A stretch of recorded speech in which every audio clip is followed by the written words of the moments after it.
sa kanung gele asam na dim lon hinebo Calvary cross chisandala ta sa lagaw na tsani chan ei hin na nei lo ibang lo ma nei nei lut ham pa ta sa lagawa nei pathei no ho kasim ji ding le ei chan ding in a rom him him koi pa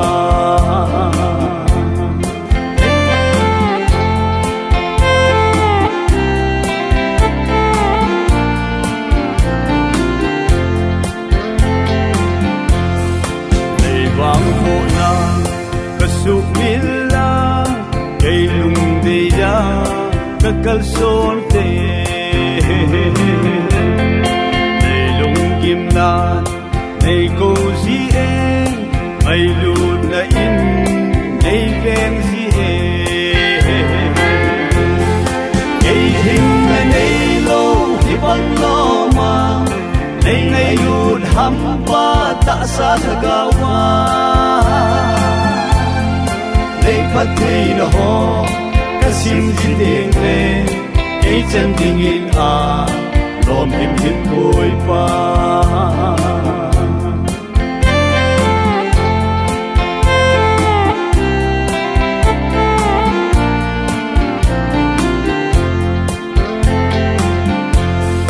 Ji na thim ki balung sung hi hin bom jong le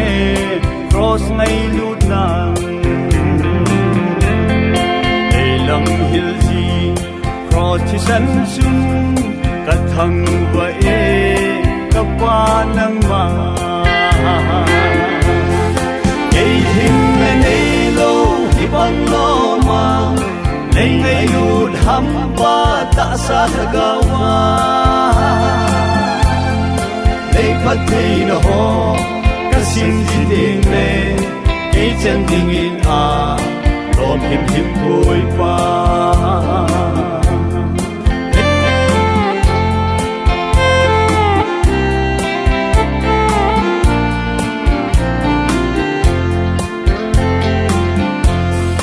Sin na ako kagal kay te zon na langay oy tang ka te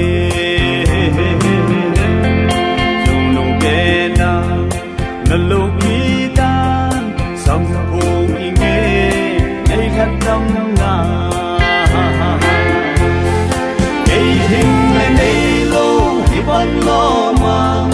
Nay ngay lud hampa ta sa tagawa Nay pathei no ho kasim ji ding le ay chan ding in a rom him him koi pa